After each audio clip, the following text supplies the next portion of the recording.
Welcome back to our YouTube channel, and today we are going to continue with our family series. On this video, we're going to talk about how our childhood affected us as adults. So stay tuned.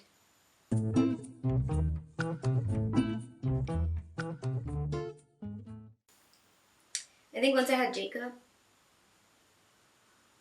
I remember feeling very looking at life through rose-colored lens. Being that young and that naive, I was like, everything's going to be fine. And everything's going to work out the way it's supposed to. And then it didn't. Shortly after I had Jacob, I think I got a real dose of reality. His dad punched me in the face. And I think that's when I was like, what the fuck? What the fuck? What the fuck is going on? I don't want to stay in a relationship that I knew was toxic. Yeah, I don't think anybody should be constantly living in fear. Or constantly thinking, what's going to happen next? And or on eggshells and being I don't want to trigger them. I don't want to trigger them. I don't want to get them upset. I don't want to do anything to hurt them. And yeah, and I think when that happened, I had no hesitation to call the cops and be like, fuck you, you're going to go to jail for what you did to me. And that's exactly what happened. And I think after that, now I need to grow the fuck up. But how do you do that when you had parents who didn't even show you love, affection, let alone teach you the ways of the world and how to grow up and how to be an adult and how to navigate the world?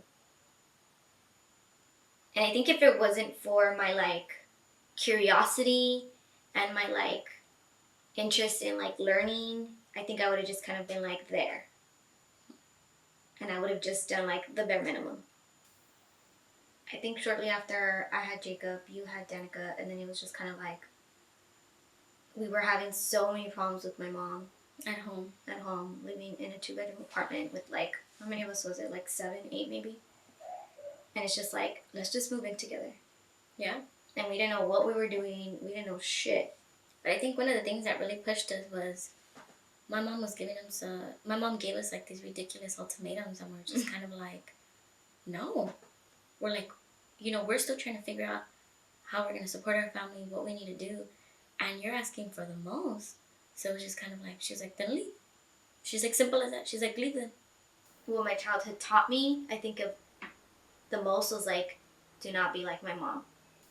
Not because she wasn't a good person, because I feel everybody has good and bad, but I feel it wasn't something that I saw how unhappy she was. I saw how miserable she was. I saw she didn't have a lot of hope, and she was just kind of getting by, and I was I don't want to be like that. And then there was me, and then there was me, Andy, as a student, and trying to go to college and do the things that I wanted, and then there was Andy as a mom. And unfortunately, I think Andy as a mom was just kind of it started off well, and then it got really rocky really fast. Yeah, because even when we moved in together, you think to yourself, you're we're going to get away from this. It's going to get better. Not necessarily. Right, not necessarily. It's not in your face every single day the way it was living at home. But we had our own set of problems. Right. That we dealt with day in and day out. That we began to realize living together. You're well, my mom's not here, but why are we yelling all the time? Why are we acting like my mom? And I realized that right away. Yeah. I realized that right away. I realized right away that as a mother, I was a lot like my mom. We had our tendencies in the beginning. Yelling, amenazando, do this, do that. Like my mom, get it together. And if you don't fucking listen, te voy a pegar. Just be quiet and sit down. Stop making so much noise. Don't make a mess. Don't do anything. Stay still like a statue. Don't even talk, because I'm already annoyed. Why? Because that was my mom. We were my mom. Don't move a finger. And if you can help, do something even better. And I think I quickly realized that we were a lot like my mom. And that was tough. And yeah, and I think during that time, I feel we didn't know what to do. No. We didn't know how to be moms. We didn't know what to do with our kids. We were just kind of you just stay home all the time and that's it. Why? Because that's what we did. Our parents didn't take us out a whole lot. And the things that we did do outside of our house were far and few in between. And they were luxuries. they consider them like luxuries. Like, shit, you're lucky I decided to take you out today. And I remember thinking, like, I didn't know how to be a mom. We didn't know how to be moms. And I remember feeling like mad a lot, I remember it got to a point where I began to be like,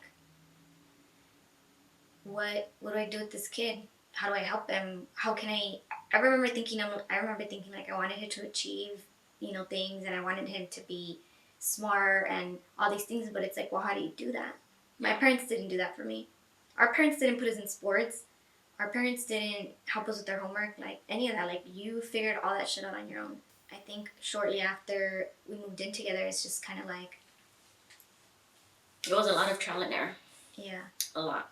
And I wasn't 21 yet, but I started going out even before I was 21 because I used to use one of my older sister's IDs, and we look a lot alike. And I looked a lot alike in her ID, and I got into clubs and bars and all that even before I was 21. I think when I was 19. So that also had its own, that was like another part of me that I began to experience, right? There's like this part of me that's like, well, I'm still young, I can party, I can do whatever the fuck I want, and nobody's gonna tell me anything. My mom wasn't gonna like get mad at me for being out late, and like, we're grown adults. I had the keys to my own apartment, like, we're paying rent, like, ain't nobody gonna tell us shit. Yeah, ain't nobody gonna tell you shit. And I just took that to a whole nother level because I was partying nonstop. And I feel like that was a big dent in our relationship at that moment because I got stuck with the burden of always watching my nephew, always having him with me. And then eventually it just became, it was happening so often that he was just like always with me. I always had him. But like, it was crazy because I remember, like, I think it was like that from up until he was like, what, 4, maybe 3 or 4, something like that. And then I was going to college, and then I remember like literally sneaking out of our house. And the thing was, like, I think going out was natural for us because it was like, well, my older sisters went out, they had boyfriends or they would do their thing. They were older than us, they had cars, whatever, and we just saw that. But that was, I would say, the topic of our relationship is, you're not home. I'm doing everything. Where are you? Mm-hmm. And we would bicker. We wouldn't talk to each other. And it was tough. Because, we thought we were getting away from that to be at peace. But within our relationship, we had our own set of problems that we had to deal with, aside from watching our kids and raising them. So I think at the time in my mind, I'm like, well, what's so wrong with what I'm doing? I pay rent. Yeah, maybe I don't clean, but so what? I'm giving money for the bills. Shut up and stop complaining. And then I remember being in college, and I was initially a psychology major, and I began to really pay attention to, like, child psychology and the way, like, kids act and all this stuff. And I remember, like, going home and that's how it started. That's how it all started. Yeah.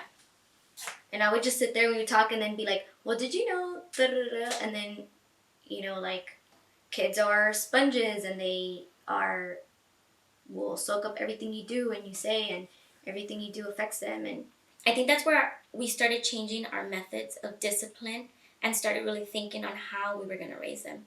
Like, we don't have to be so aggressive.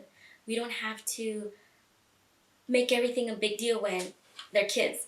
Mm-hmm. Because there was times where, they would be a mess, the house would be a mess, and they would be running around. But and let me stop you right there. And it's like, where did we get this idea that the house always needed to be clean?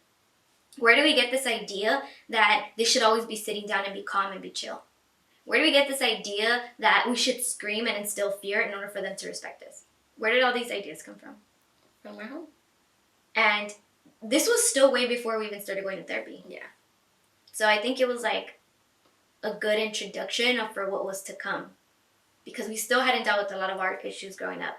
And it was just kind of like, and I think I began to, like, challenge you a little bit. And I think, fortunately, like, you took it really well, and, like, you were kind of like, oh, okay, well, what does that mean? Or, yeah, what can we do different? Or, I noticed that, like, I right away started changing my ways with Jacob. Like, it's not 100% because you're still learning and you're like, well, how do you do this?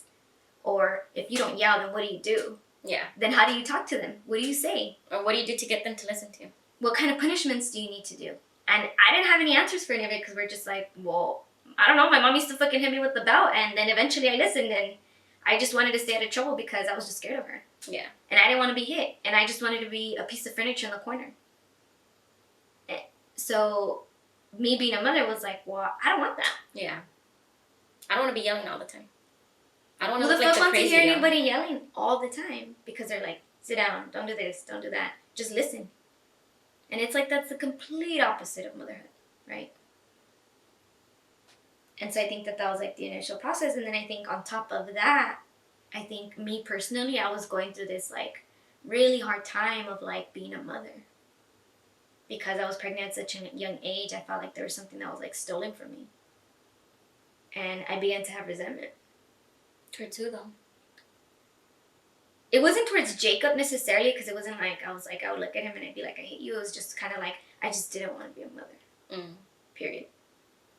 And I remember the boyfriend that I had at the time, I told him that, and he just kind of looked at me, and he was kind of like, why would you say that? And I don't think he understood, like, what I was going through mentally. Or like, where it even stemmed from. Or where it stemmed from, or, like, how to support me, or any of that.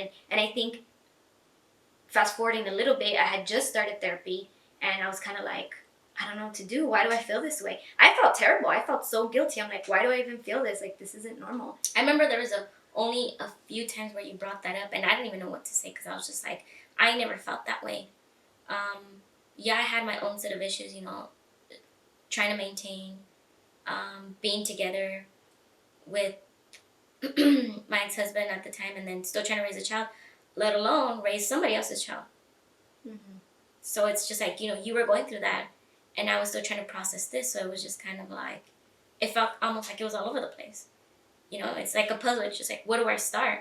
You know, where do I begin with? Like, my child's important, but yet my relationship is important, but my sister's also important, but then her son's on top of this, so it's just kind of like, there was no balance.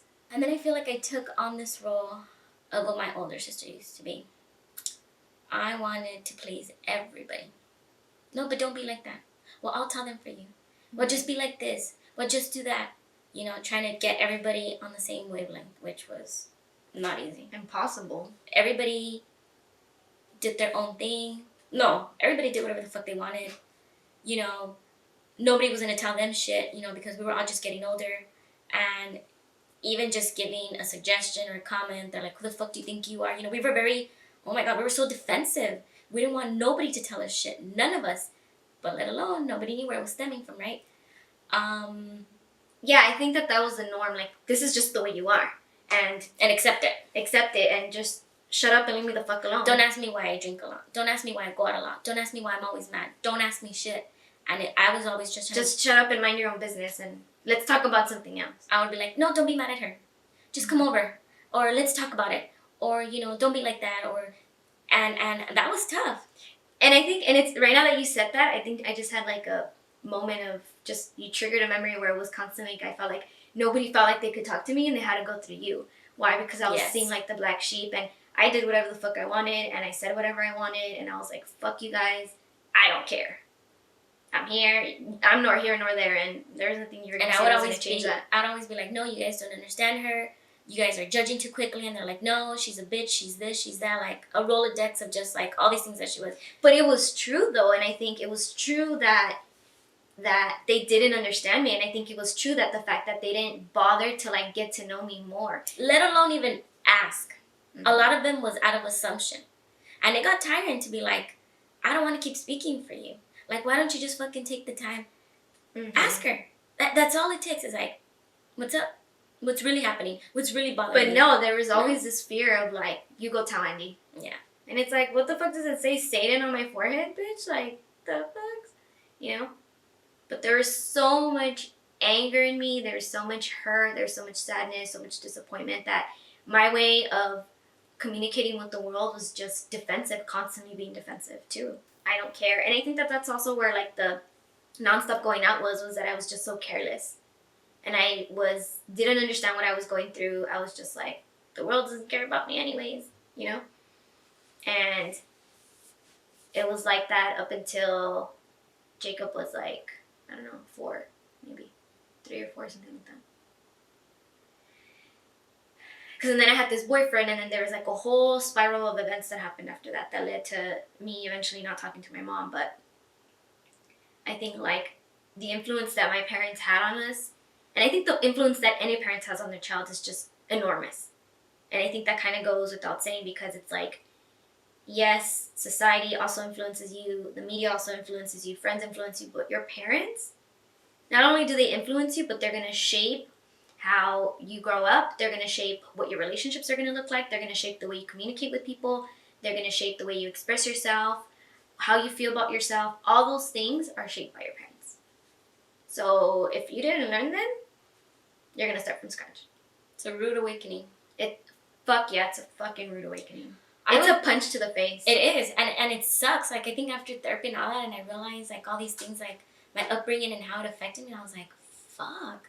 Like, that's some fucked up shit. Like, I would see the person I was before therapy, I was very insecure. I was unhappy. I wanted to be a fucking people pleaser. I wanted to please everybody. I just wanted to make everybody happy. And it didn't matter what I had to do. Lend you money, go out of my way to do all these things for you, and then later on you say fuck you to me, you know. But did it ever change anything? Doing No. those things? Yeah. No. Let alone raising my brothers and sisters. At one point, I took in my 2 youngest brothers and my sister, and I was raising them. The 3 youngest. The 3 youngest. At different points, but we raised them. I would say I raised them more. I was able to convince my mom to sign a notary to watch over my brothers and my sister. And I didn't know what the fuck I was doing. All I knew was like, I just gotta do better than my mom. And they weren't doing good. And I think that's the reason why I was like, let me fix them, let me help them. But they were so far in whatever it is that they wanted to do. I didn't really, I hoped I made a difference, but it just got to the point where like, we don't want to listen to you, we don't want rules, we don't want this, we don't want that. And I was just like, then I can't have this in my home. And they just ended up going back to my mom. But right, because at the end of the day, there's still kids in our house, and it's like, well, you can't just do whatever you want. You can't just smoke pot and leave that shit around our house, or leave just alcohol and crazy shit around our house, because there's kids who live here. And, you know, or walk in and out whenever you feel like it. You know, and like, you do have to cooperate, and you do need help with the dishes, and you do need help with stuff, because you live here too right now. You know, and it just got to the point where they were like, too many rules, you're overbearing, we're leaving. And I was like, all right. I mean, I think the difference between my mom and us is like, I think we showed them a little bit more compassion, and I think we showed them a little bit more like, well, it's okay that you failed the first time. You'll have a few more chances, or it's okay. And I think everybody needs a different type of love, and I think everybody needs a different type of discipline, and I think everybody needs a different type of structure. And those weren't our kids, and I don't think we had time or the energy to figure that out. I feel like I tried, but the thing that I realized, it wasn't in my place. They didn't want it from me. Mm-mm. They wanted it from my mom. And I realized that as an adult, like way later on. Do I regret doing that? No. I'm glad I was able to do that. I was like, I hope it made a difference. I hope I was able to help you in some way, even though I didn't feel like that at the time. But I was like, I was there. And I think at the end of the day, that's all that mattered. And it just got to the point where, you know, me and Annie started talking more. And she was like, you got to stop doing this. She was like, you got to do it because you want to. You know? And at the end of the day, you need to swallow the hard pill that... And at the end of the day, it doesn't matter what we said. It was like, you're not my mom. Yeah. You know, and everybody interprets things differently. And I think, like, for us, like, I think you were very much the people pleaser, the do-gooder, the I'm going to try my best. I'll try to fix you the best way I can, even though you're all broken inside. And I was the complete opposite. I think, like, I was like, fuck everything, fuck everyone, don't ask me for shit. I'm not going to give you anything. I'm going to take care of you and my son, and everybody else can fuck off. And it was interesting to see that, and how, like, we were able to meet in the middle. Because I think one of the things that I noticed early on in our relationship as adults was, like, you did take the time to listen to me. And you did take the time, like, maybe you were judging me at the time, but you were still, like, you still listened. Yeah. And I think that was the most important thing you could have done at that time for me. Because nobody listened. I never felt seen growing up. I never felt like I was giving that time where they're like, okay, well, what do you want? And I think the only person that I could remember to this day that ever gave it to me, and like a small glimpse, was my dad. That is the only person to this day that was like, yeah, he was an asshole. Yeah, he wasn't the best person. But he was the only one that was like, you could be whatever it is that you want in this world. He's like, make something of yourself. He's like, I believe in you. And I feel like that stuck with me. And that's probably the only thing I would say I was holding on to. Because aside from that, it was like survival all the way through. Yeah, and my mom was quite the opposite. I will never forget what she told me. I don't ever remember ever hearing my mom say encouraging words. No. Ever. Even when she thought I was going to become a doctor, like even then, like her words weren't even encouraging. I was just like, well, do it, and that's it. And we were living together. My mom got kicked out of her place. She comes over and she's living with us. And then she's like, hey, you know what? Why don't we rent a bigger place? It makes sense. There's more of us. We're living together. She was working. She had a job. So we're like, okay. She's like, there's a house by the hospital that she works at. And she's like, it's for rent. It's this much, blah, blah, blah. We do it. We listen to her and we're like, okay, let's do it. It makes sense. It was like, what, a 3-4 bedroom house? Something like that? 3 bedroom. Yeah, something like that. And we move in and everything's all good at the beginning. And then shit got sour really fast. Really fast. A lot of betrayal. Once again. From my mom. And it's like, this isn't going to work. Yeah. This is the last time we will ever live with you because this is toxic. We're back at where we started. And we gave her the chance to be like, okay, you know, now you're on our terms. We're not in your house. You're with us. It was what we thought supposed to be equal, but it didn't even end up like that. So we weren't even there for that long. And I think... No, I think we only lived there for like, what, a year? At the most. And I think what broke the camel's back is that the argument we had gotten, which came down to the bills and money, like always. And she was so livid that I remember, she told us both off, but I remember when she told me, she was like, you're not shit. You will never be shit because you had a daughter at such a young age. And at that time, I was already in the county. I was already working for the county. And I had my shit together. And I was like, what do you mean? I was like, I have a job. I'm supporting my daughter. You know. You had a husband. I had a husband. And it was just kind of like, what do you mean? Like, she was like, yeah. She's like, you ain't shit. And I think after that, I was like, that's it, lady. I think that was the start to it going really downhill. I was like, I'm done with this. I was just like, you know, throughout the whole course of, you know, the way she would talk to us and stuff like that, I was very dismissive. But I think with this, I was just like, that's it. You really crossed the line this time. And I'm done with the fucking disrespect. I am done with it. Yeah, and then you'd go and try to confront her and be like this and that, and she'd pretend like she never even said it. And my mom is all kinds of manipulative and just, I don't know.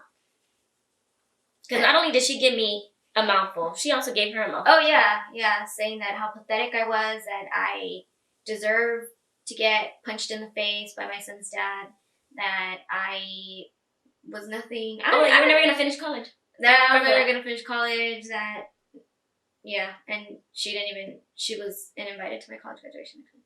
But it was, yeah, I don't even remember all of it, but I know I get memories of things, even at different points after that, where it was just like, how could you say those things? How? And that was tough because we had nowhere to go. Like, nowhere. Like, if the only time we were ever homeless, that was the time we were homeless. And it sucked. I went to go stay with my mother-in-law, and then you went to go stay with a friend, and it was just kind of like, we got to get back together. And we did. It took some time, but we did. And I remember... It was a few months ago. I remember I cried. I've never cried so much because I'm like, how? How does this happen? How are we homeless with our kids? Like, how? How did this come? Like, how did this come? To be like, how? You know, it's funny you say it that way. I never really, like, actually thought about it in that way. Like, I never put, like, homeless. But you're right. I think that's definitely what it was. And I think that I was just kind of like... I think me having to think about the fact that we were homeless, I think would have just been devastating for me. I fucking cried. Because I'm like, that sucks. That sucks. Yeah, like, I think... I mean, this isn't, like, the whole story. Like, there's still a lot of, like, other pieces to the story that I think that we'll talk about at different times. But I think just, for me, the most important thing was, like, don't be like my mom. And I think just as a whole, like, just childhood just, like, really fucks you up.